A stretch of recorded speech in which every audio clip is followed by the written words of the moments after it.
ರಾಜ್ಯದ ಕ್ರಿಕೆಟ್ ಇತಿಹಾಸದಲ್ಲೇ ಯಾವತ್ತೂ ಕೂಡ ಆಗಿರಲಿಲ್ಲ. ನಾನು ಮೊದಲನೇದಾಗಿ ಯಾರೆಲ್ಲ ಸಾವನ್ನಪ್ಪಿದ್ದಾರೆ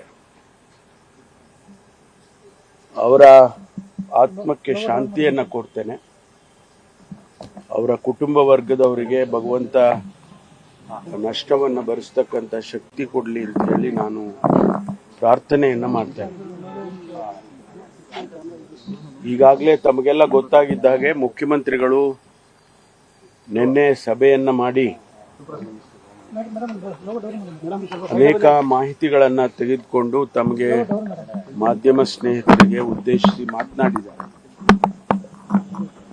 ಈಗಾಗಲೇ ಈ ಘಟನೆ ಬಗ್ಗೆ ಒಂದು ಮೆಜಿಸ್ಟೀರಿಯಲ್ ಎನ್ಕ್ವೈರಿ ಆಗಬೇಕು ಅಂತ ಕೂಡ ಆದೇಶವನ್ನು ನಿನ್ನೆ ರಾತ್ರಿನೇ ಪ್ರಕಟಣೆ ಮಾಡಿದ್ದೇವೆ.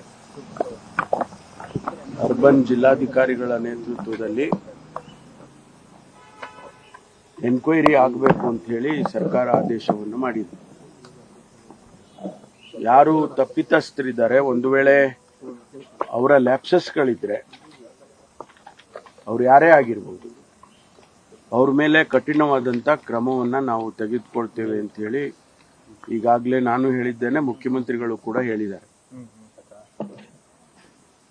ನಾನು ವಿವರಣೆಯನ್ನ ಈಗ ಮಾಡೋದಕ್ಕೆ ಹೋಗೋದಿಲ್ಲ. ಯಾಕೆಂದ್ರೆ ತನಿಖೆ ಏನು ಎನ್ಕ್ವೈರಿ ಆದೇಶ ಮಾಡಿದ್ದೇವೆ, ಎನ್ಕ್ವೈರಿಯಲ್ಲಿ ಏನೆಲ್ಲ ವಿಚಾರಗಳು ಬರೋ ತನಕ ನಾವು ಯಾವುದನ್ನು ಕೂಡ ಈಗ ಹೇಳೋದಕ್ಕೆ ಸಾಧ್ಯ ಇಲ್ಲ. ಅದಕ್ಕಾಗಿ ನಾನು ಯಾವುದನ್ನು ವಿವರಣೆ ಮಾಡಕ್ಕೆ. ಆದ್ರೆ ಈ ಮಾಹಿತಿ ಹೇಗಿದೆ ಅಂದ್ರೆ 11 ಜನ ತೀರ್ಕೊಂಡಿರ್ತಕ್ಕಂಥದ್ದು, 56 ಜನ ಇಂಜುರಿ ಆಗಿರ್ತಕ್ಕಂಥದ್ದು. ಆ 56 ಇಂಜುರಿ ಆಗಿರೋರು 46 ಜನ ಅವರು ಮನೆಗಳಿಗೆ ಹೋಗಿದ್ದಾರೆ, ಟ್ರೀಟ್ಮೆಂಟ್ ತಗೊಂಡು ಮನೆಗಳಿಗೆ ಹೋಗಿದ್ದಾರೆ. 10 ಜನ ಮಾತ್ರ ಆಸ್ಪತ್ರೆಯಲ್ಲಿ ಇದ್ದಾರೆ. ಅದರಲ್ಲಿ ಯಾರಿಗೂ ಕೂಡ ಸೀರಿಯಸ್ ಕೇಸಸ್ ಆ 10 ಜನದಲ್ಲಿ ಯಾರು ಕೂಡ ಇಲ್ಲ ಅಂತ ಹೇಳಿ ನಮ್ಮ ಅಧಿಕಾರಿಗಳು ನನಗೆ ಮಾಹಿತಿಯನ್ನು ಕೊಟ್ಟಿದ್ದಾರೆ. ಮುಂದೆ ಏನ್ ಮಾಡಬೇಕು ಅಂತಕ್ಕಂಥ ವಿಚಾರದಲ್ಲಿ, ಇಂಥ ಘಟನೆಗಳು ಆಗದಾಗೆ ತಡಿಬೇಕು ಅಂತ ಅನ್ನುವಂಥ ವಿಚಾರದಲ್ಲಿ ಸರ್ಕಾರ, ಗೃಹ ಇಲಾಖೆ ಒಂದು ಹೊಸ SOP ಅನ್ನು, ಸ್ಟ್ಯಾಂಡರ್ಡ್ ಆಪರೇಟಿವ್ ಪ್ರೊಸೀಜರ್ ಅನ್ನು ನಾವು ಮಾಡ್ತೇವೆ. ಇನ್ನು ಮುಂದೆ ಯಾವುದೇ ದೊಡ್ಡ ಸಮಾರಂಭಗಳು, ಸಭೆಗಳು, ಇಂತಹ ವಿಜಯೋತ್ಸವಗಳು ಆಗುವಂಥ ಸಂದರ್ಭದಲ್ಲಿ ನಾವು ಪೊಲೀಸ್ ಇಲಾಖೆಯ ಡೈರೆಕ್ಷನ್ಸ್ ಏನು ಬರುತ್ತೆ ಅದರ ಚೌಕಟ್ಟಿನಲ್ಲಿ ಮಾತ್ರ ಮಾಡಬೇಕು ಅಂತ ಹೇಳಿ ನಾವು ಸೂಚನೆಗಳನ್ನು ಕೊಡ್ತೇವೆ. ಅದಕ್ಕೆ ಒಂದು ಹೊಸ SOP ಅನ್ನ ಮಾಡ್ತೇವೆ. ಯಾವತ್ತೂ ಕೂಡ ಇನ್ಮೇಲೆ ಇಂಥ ಘಟನೆಗಳಾಗಬಾರ್ದು. ಅಮಾಯಕರ ಸಾವುಗಳು ಆಗಬಾರ್ದು. ಇನ್ನೋಸೆಂಟ್ ಪೀಪಲ್ಲು ಪಾಪ ಅವರನ್ನೆಲ್ಲ ನೋಡಿದಾಗ ಎಂಥವರಿಗೂ ಕೂಡ ನೋವಾಗುತ್ತೆ. ನನಗೆ ಅವರನ್ನು ನೋಡಿದಾಗ ಅಲ್ಲಿ ಮಾರ್ಚರಿಯಲ್ಲಿ ನಾವು ಶವಗಳನ್ನು ನೋಡಿದಂಥ ಸಂದರ್ಭದಲ್ಲಿ ಬಹಳ ದುಃಖ ಆಯಿತು ನಮಗೆಲ್ಲರಿಗೂ ಕೂಡ. ಆ ಯಂಗ್ಸ್ಟರ್ಸು 20, 22, 25 ವರ್ಷ ವಯಸ್ಸಿನವರು, ಅವರು ಏನೋ ಸಂತೋಷದಿಂದ ಬಂದು ಆಚರಣೆ ಮಾಡಕ್ ಬಂದಂತ ಸಂದರ್ಭದಲ್ಲಿ ಅವರು ತಮ್ಮ ಜೀವವನ್ನೇ ಕಳ್ಕೊಳ್ತೇವೆ ಅಂತ ಯಾರು ಊಹೆ ಮಾಡಿರಲಿಲ್ಲ. ಹಾಗಾಗಿ ನಾವು ಬಹಳ ಕಠಿಣವಾಗಿ ಕ್ರಮವನ್ನು ತಗೊಳ್ತೇವೆ ಮತ್ತು ಇಲ್ಲಿ ಎಲ್ಲೆಲ್ಲಿ ಲ್ಯಾಪ್ಸಸ್ ಆಗಿದೆ ಅದನ್ನು ಕೂಡ ನಾವು ನೋಡ್ತೇವೆ. Sir, do you not feel that the arrangement, sir, do you, sir, ಎಲ್ಲವನ್ನು ಏನಾಗಿದೆ, ನಾನು ಇದಕ್ಕಿದ್ದಾಗೆ 24 ಗಂಟೆ ಒಳಗೆ ತಮಗೆ ಗೊತ್ತಿದೆ, ಇಡೀ ರಾತ್ರಿ ಸೆಲೆಬ್ರೇಷನ್ ಮಾಡಿದ್ರು. ಇಡೀ ಬೆಂಗಳೂರಿನಲ್ಲೇ ಬೀದಿಯಲ್ಲಿ ಸೆಲೆಬ್ರೇಷನ್ಸ್ ಮಾಡಿದ್ರು. ಅವರಿನ್ನೂ ಮನೆಗಳಿಗೆ ಹೋಗ್ಲಿಲ್ಲ. ಬೆಳಿಗ್ಗೆ ಆದ ತಕ್ಷಣ ಈ ಸೆಲೆಬ್ರೇಷನ್ನಿನ ವಾತಾವರಣ ಸೃಷ್ಟಿಯಾಯಿತು. ಒಬ್ಬ ವ್ಯಕ್ತಿ ಅಲ್ಲಿ ಏನದು ಹಳೆ ಮಲ್ಯ ವೈದೇಹಿ ಮಲ್ಯ ಆಸ್ಪತ್ರೆಯಲ್ಲಿ ಒಬ್ಬ ವ್ಯಕ್ತಿ ತನಗಿದ್ದದ್ದು ಒಬ್ಬ ಮಗನ್ನ ಕಳ್ಕೊಂಡೆ ಅಂತಕ್ಕಂತ ಹೇಳುವಾಗ ಅವ್ರು ಹೇಳಿದ್ರು, 6 ಗಂಟೆಗೆ ನಮ್ಮ ಹುಡುಗ ಮನೆ ಬಿಟ್ಟ, 6 ಗಂಟೆಗೆ ಕಾಲೇಜಿಗೆ ಹೋಗ್ತೀನಿ ಅಂತ ಹೇಳಿ ಹೋದವನು ನೋಡಿ ಈ ರೀತಿ ಆಗಿದೆ ಅಂತ ಅಂದ್ರೆ ಇಡೀ ಒಂದು ಸಮುದಾಯ ಒಂಥರ ಏನೋ ಒಂದು ಆ ಸೆಲೆಬ್ರೇಷನ್ ಇದರಲ್ಲಿ ಬಂದ್ಬಿಟ್ರು.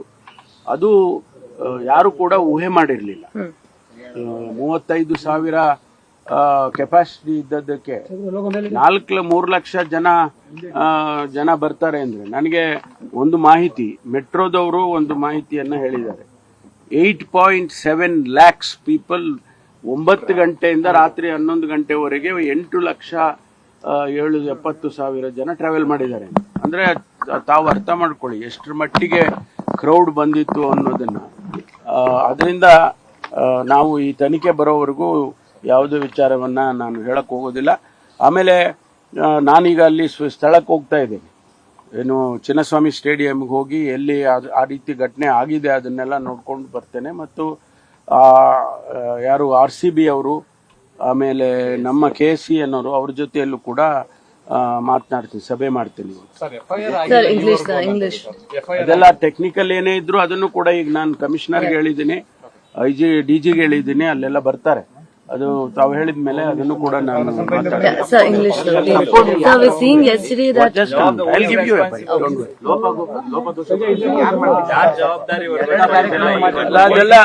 ಅದೆಲ್ಲ ನೋಡೋಣ.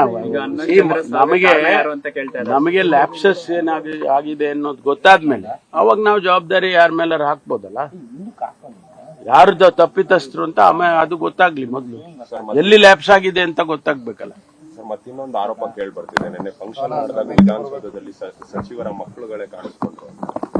ಗೊತ್ತಿಲ್ಲಪ್ಪ, ಇರ್ಬೋದೇನೋ, ನಾನು ನೋಡ್ಲಿಲ್ಲ. ನಮ್ಗೆ ಸದ್ಯ ಅವ್ರು ಬಂದ ನನಗೆ ಒಂದು ಸಮಾಧಾನ ಅಂತ ಹೇಳೋಕ್ಕಾಗೋದಿಲ್ಲ. ಆದ್ರೆ ವಿಧಾನಸೌಧದ ಮುಂದೆ ಯಾವುದು ಘಟನೆ ಆ ರೀತಿ ಆಗ್ಲಿಲ್ಲ. ನಮಗೆ ಅದೇ ತಮ್ಗೆ ಮೀಡಿಯಾದವರು ಅಡ್ಡ ಇದ್ರು ಅಂತ ಹೇಳಿ ನಿಮ್ಗೆಲ್ಲ ಪಾಪ ಹಿಂದೆಯಿಂದ ಕಡ್ಡಿ ಅದು ಇದು ಹೆಸರು ಅಂತ ಕೇಳಿದೆ. ಅದು ನಾನು ತಾವೇ ನೋಡಿದ್ರಿ, ಬೆಳಗ್ಗೆ 11:30 ನಾನು ಬಂದು ಅಲ್ಲಿ ಅರೇಂಜ್ಮೆಂಟ್ಸ್ ಮಾಡೋದಕ್ಕೆ ಇಮಿಡಿಯೇಟ್ ಆಗಿ 4 ಗಂಟೆಗೆ ವಿದಿನ್ 2-3 hours ಅಲ್ಲಿ ಎಲ್ಲ ಮಾಡಬೇಕು ಅನ್ನುವಾಗ ಸ್ವಲ್ಪ ಅಂಥದ್ದೆಲ್ಲ ಏರ್ಪೇರ್ ಆಗಿರ್ಬೋದು. ಆದರೆ ವಿಧಾನಸೌಧದ ಮುಂದೆ ಯಾವುದೇ ಅಹಿತಕರವಾದ ಘಟನೆ ನಡೀಲಿಲ್ಲ, ಪುಣ್ಯಕ್ಕೆ. ಕೆಲ ಹಿರಿಯ ಅಧಿಕಾರಿಗಳು ಕೂಡ ಸರ್ಕಾರಕ್ಕೆ ಸಲಹೆ ಕೊಟ್ಟರು, ಈ ತರ ತರಾತುರಿ ನಿರ್ಧಾರ ಬೇಡ ಸರ್, ನಮ್ಗೆ ಕಾನೂನು ಸುವ್ಯವಸ್ಥೆ ಲ್ಯಾಪ್ಸ್ ಆಗುತ್ತೆ ಅಂದ್ರೂ ಕೂಡ ಸರ್ಕಾರ ಅದನ್ನು ಪರಿಗಣಿಸಿಲ್ಲ ಅನ್ನೋ ಆರೋಪ ಕೇಳ್ಬರ್ತಾ ಇದೆ. ಇಲ್ಲ, ಹೇಳ್ತಾ ಇದ್ದಾರೆ ಆ ರೀತಿ. ಅದು ಯಾರು ಹೇಳಿದ್ರು, ಯಾವಾಗ ಹೇಳಿದ್ರು ಅದೆಲ್ಲ ನೋಡೋಣಂತೆ.